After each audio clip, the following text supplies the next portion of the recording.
23 kwietnia 2024. Uwaga, zwalone drzewo. Są ostrzeżenia, że takie rzeczy mogą się dziać przed wejściem do lasu. Dzisiaj jest dzień nowej kamery i chciałbym recenzję jej zrobić. Wszystkie funkcje, jakie doszły w nowej jej wersji. Moje pierwsze wrażenia. No i próbkę jej możliwości. Jadę na górę, gdzie znajduje się wieża telewizyjna. Tam jest ławeczka, dojadę, poopowiadam. Dzisiaj idealne słońce. Rano wstałem, zakupy zrobione i trochę wolnego czasu znalazłem. Temperatura przed chwilą była 4 stopnie, także jestem w kurtce, chociaż już w tym roku w podkoszulku jeździłem. Tak więc widzimy się na górze.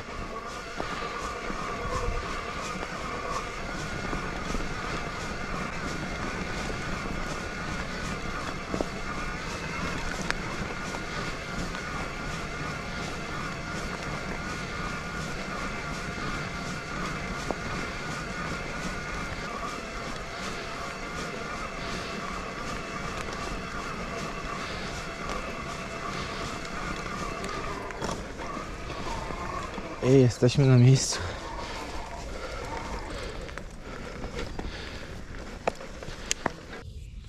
Tak jak wspominałem, dzisiaj jest dzień nowej kamery Insta360. Może zacznę od wyglądu zewnętrznego. Kamera jest zrobiona bardzo porządnie. Na pierwszy rzut oka wydaje się jednolitą bryłą. Z zewnątrz mamy port USB, port na baterię, przycisk Power, przycisk Quick, nagrywanie i kolejny przycisk. On tutaj zmienia tryby. Od spodu znajduje się gwint 1/4 cala do mocowania kamery. Z przodu 2,5 calowy wyświetlacz. A tył jest posiekany tak jak radiator, aby odprowadzać ciepło. Jest to kamera stworzona po to, aby nie martwić się, czy dobrze kadrujemy, po prostu nagrywać, a później w domu w postprodukcji kadrować sobie tak jak nam się podoba. Nic nam nie powinno umknąć z naszych wycieczek. Najważniejszą rzeczą, jaka się zmieniła w porównaniu do X3, to ilość klatek na sekundę, jaką możemy nagrać, oraz rozdzielczość. Na całe 360 stopni mamy tutaj możliwość nagrywania w rozdzielczości 8K, a 60 klatek możemy uzyskać w rozdzielczości 5,7K, czyli tak samo jak było w poprzedniku, ale ze zdwojoną ilością klatkarzy. Właśnie ten tryb 5,7K i 60 klatek najbardziej mnie interesuje, gdyż wszystkie moje filmy nagrywam w 60 klatkach.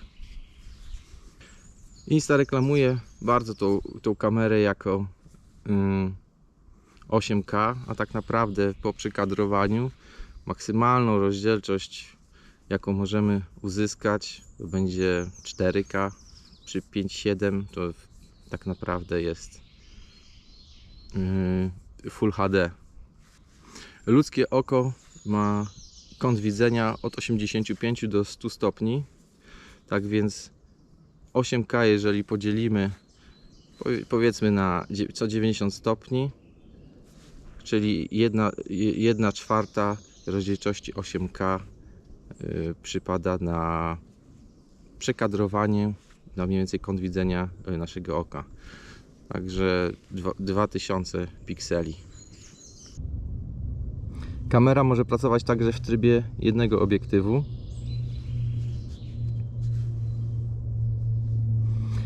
Jednak w tym trybie nie może konkurować z jakością z obecną generacją klasycznych kamer sportowych. X4 oczywiście oprócz wideo potrafi także robić zdjęcia w 72 megapikselach. Tak samo, to jest ta sama rozdzielczość jak w X3. Funkcja, jaka powoli wchodzi do kamer sportowych, jest to HDR. Funkcja ta potrafi zmniejszyć, a nawet wyeliminować prześwietlenia i dodać szczegóły w cieniu. Niestety zmniejsza nam się klatka aż do 30, ale żadna z kamer obecnych na rynku nie potrafi dobrze wykorzystać tego trybu. GoPro 12 ma ograniczoną w tym trybie stabilizację obrazu. Bardzo fajną cechą kamer 3D jest wymazywanie selfie sticka, który marketing nazwał Invisible Stickiem.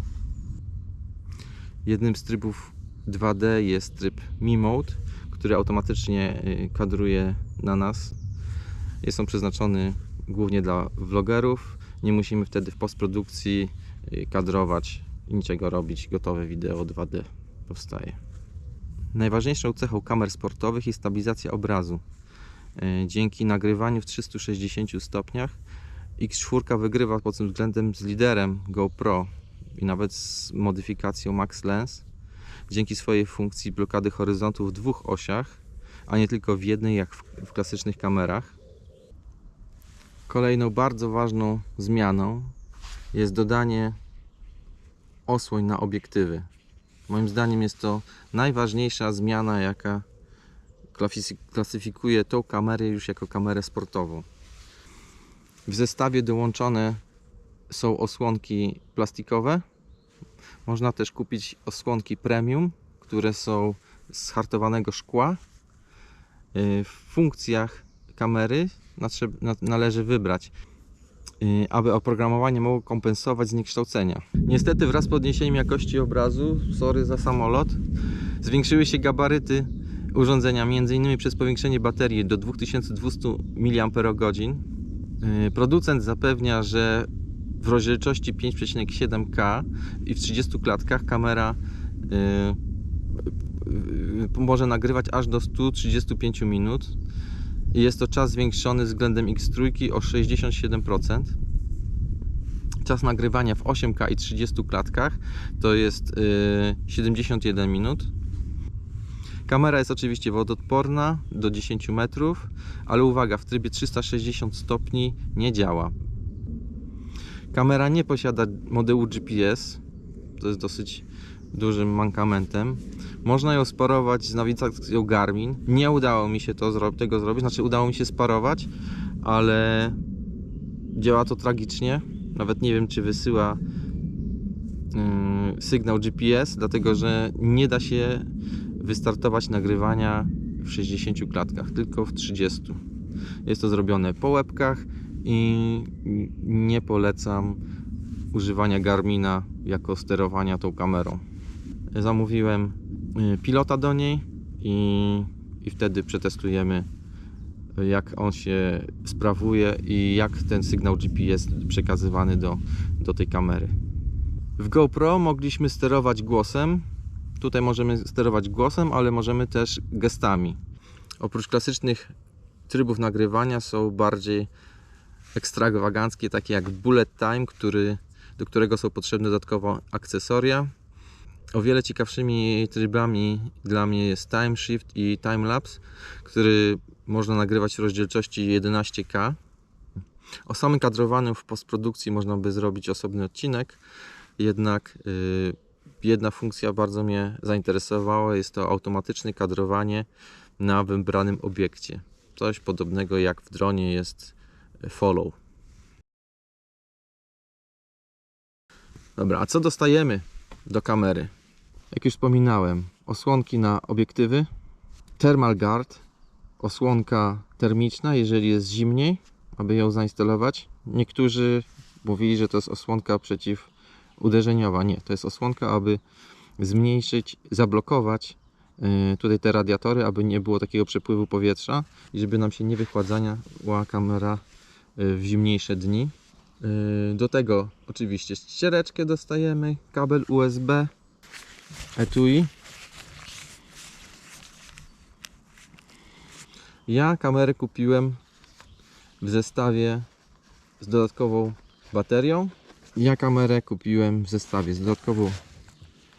baterią. Ładowarką, silikonową osłonką na obiektywy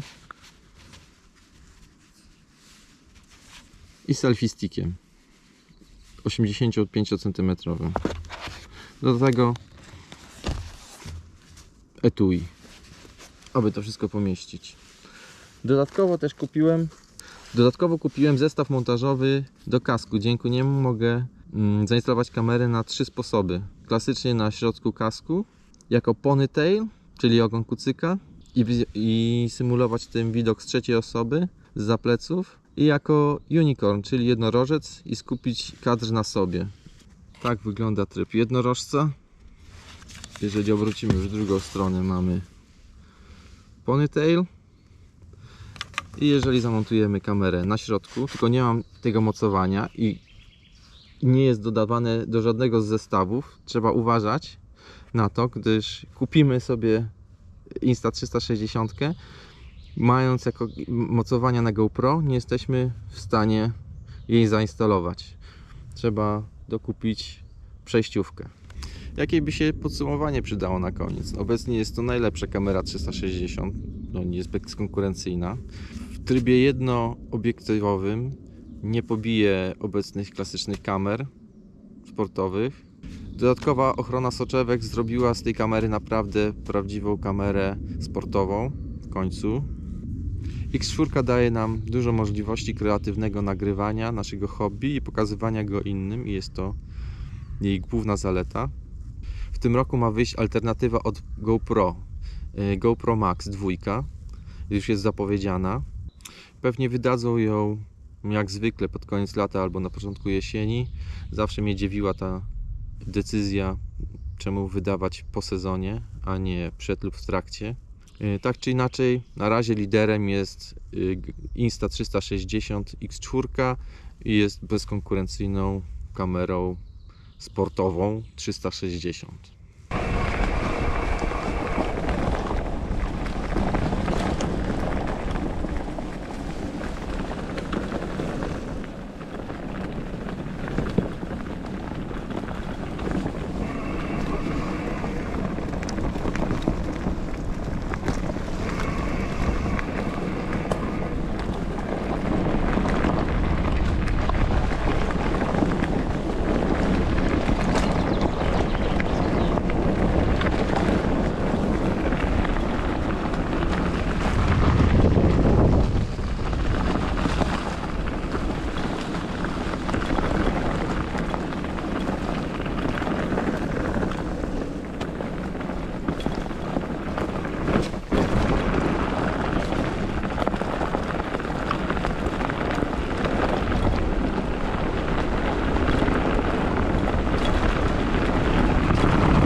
Tu powinna być gdzieś dróżka i syndielek.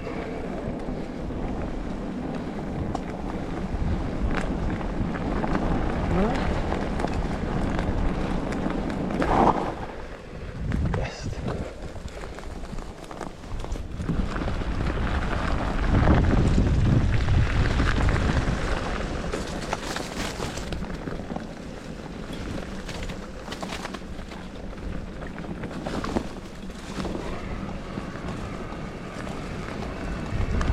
Na mapie go nawet nie ma.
Teraz mogę przesunąć kamerę naprzód na mnie. Dzięki za oglądanie filmu. Na pewno będę mieć jeszcze jakieś uwagi, to w następnych filmach powiem, co mi się mniej lub bardziej podoba, jak te sprawy wypłyną.